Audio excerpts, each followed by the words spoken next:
Hey everybody, Dwayne at 8-Bit Vinyl, and today we're going to go over some of the modifications that I described in my earlier video, the concept video of what I actually physically did to this cabinet, including pushing out the light up marquee and raising the control deck is what I have done so far. So I'm going to do an in-detail look at the instructional video on how I did these things.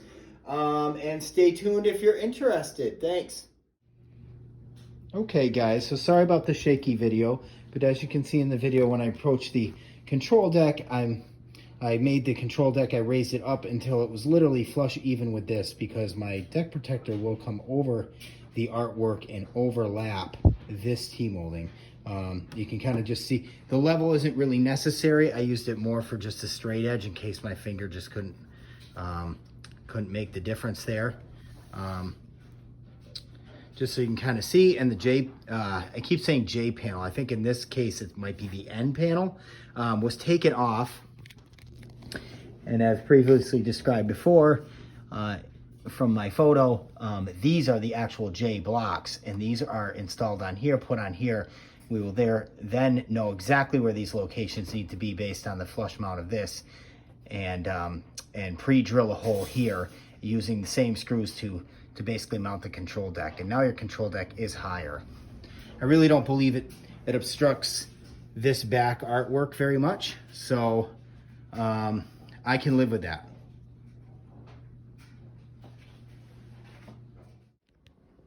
So what I'm showing you here, guys, on these J blocks here is after you put the whole thing on like I was describing with the control panel with these in place, you'll flush mount this, you'll clamp it. You'll literally, these screws won't be here because this is attached to your control deck. You'll be able to pre-drill here and here. You won't be able to do the center because the joysticks are away, in the way. But at least you'll get these two. You'll be able to pre-drill and know exactly where they are, and screw them down, tighten them down. And then you can remove your control deck, put it to the side, and then finish off by pre-drilling and screwing this in. And that way this thing is exactly in the place that you need it. You know when you put your control deck back on that it is in the right location. I mean, you could literally measure this and try to fit it and cut the holes, but it just leaves a lot of margin for error to do that. Not that it can't be done. It's just, it's harder work to do it that way. And this was the fastest and quickest way I could do it. So we're out here in the garage, and I just wanted to show you this this piece of 1/4-inch MDF that I got at my local Home Depot store. Just wanted to show you that I was setting my table saw at give or take a 15-20 degree angle just to make that clearance on the J panel, so when it comes up from the kick panel and hits the bottom shelf of the control panel, you have kind of a little angle and it just doesn't look like a square board against a square board. Do you have to do this? No, you don't have to do this. But you can see I'm kind of setting it just a slightly over 7 inches is what my new J panel will be. Now that I've raised the control deck. So I'm going to cut that up, and then I will go inside and try to fit it. All right, you guys, so back at the cabinet, now that I have that J panel, that insertion panel there already cut, I'm hugely impressed with the way this is coming out already. I don't even have the deck protector made already, and already it looks really, really slick. You can see this is all tightened down. This is nice and flush. There's, you know, obviously nothing protecting the artwork, and I'll make the deck protector come over here and overlap. But this J panel stuff that I got to hand it to Dreamcast Kyle for giving me the update and the tip on that at Home Depot. I've been going there for like 12 years, never even know this stuff existed.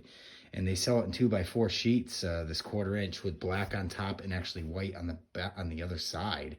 So I just made this. This angle that I was questioning is a 20 degree angle, just that comes up flush against that bottom of the control deck.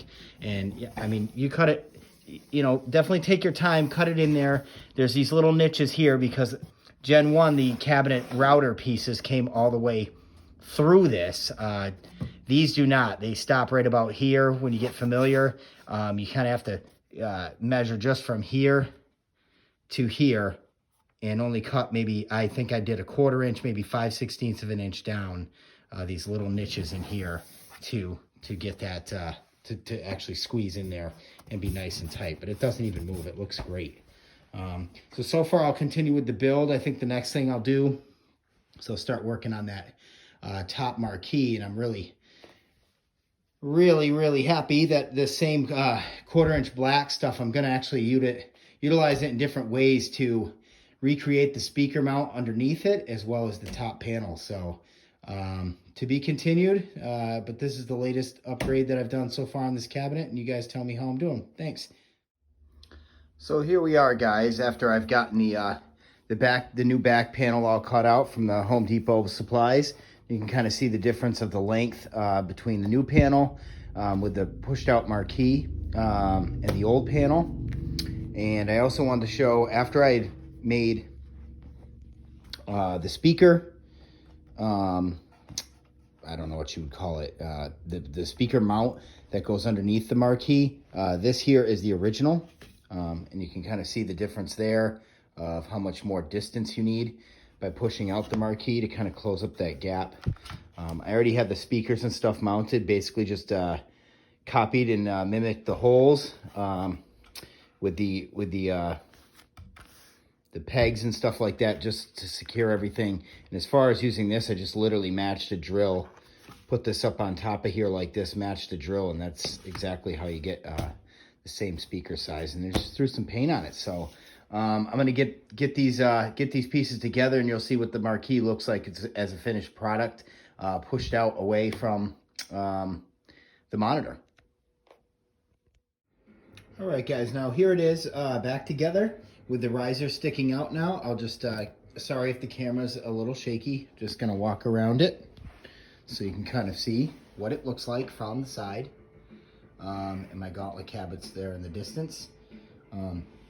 And here, just so you can see the actual color difference from the Home Depot paneling versus this is really kind of a spot-on match, especially the side panel grit paper that they kind of use here versus this is an exact match. I just have the stock screen protector on it just so I can play it.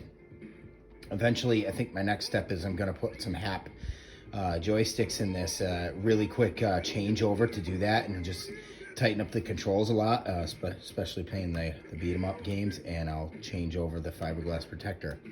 Just so we're kind of looking at everything we had done, not only pushing this out, but you can kind of see what the speakers look like underneath it.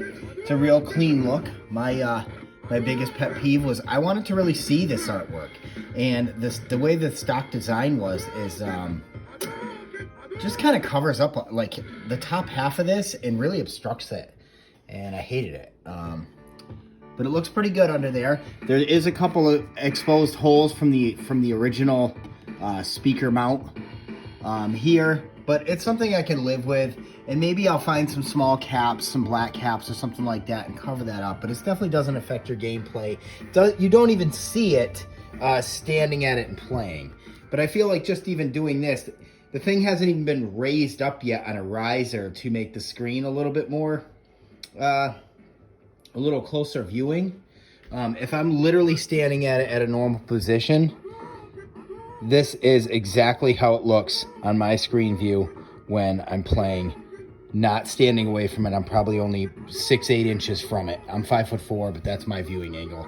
And that's with the marquee sticking out.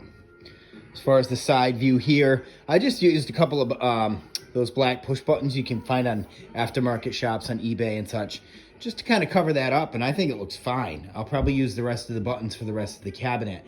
Just wanted to kind of see, you know, what it would look like from this angle, so you can get a real feel for the design, and you can kind of see from this distance what it would look like when you just put the fiberglass over the T-molding. It's going to look just fine. I think it'll look real good.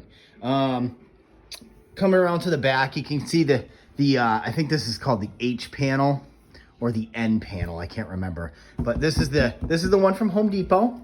Kind of just goes up against it. Looks real good, real clean, real flush.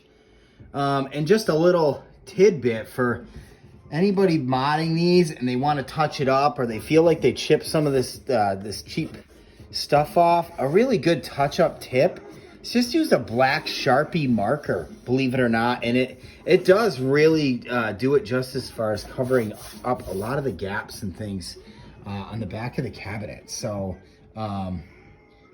you know, it is hard. You start shifting these things around, putting it on, fitting it, cutting it, fitting it, cutting it. Before you know it, it starts to wear down some of the pieces. So, just a little tidbit on that. Hey guys, so Dwayne again, 8-Bit Vinyl. Thanks for watching. Let me know your opinions. Let me know what you think about what I've done so far.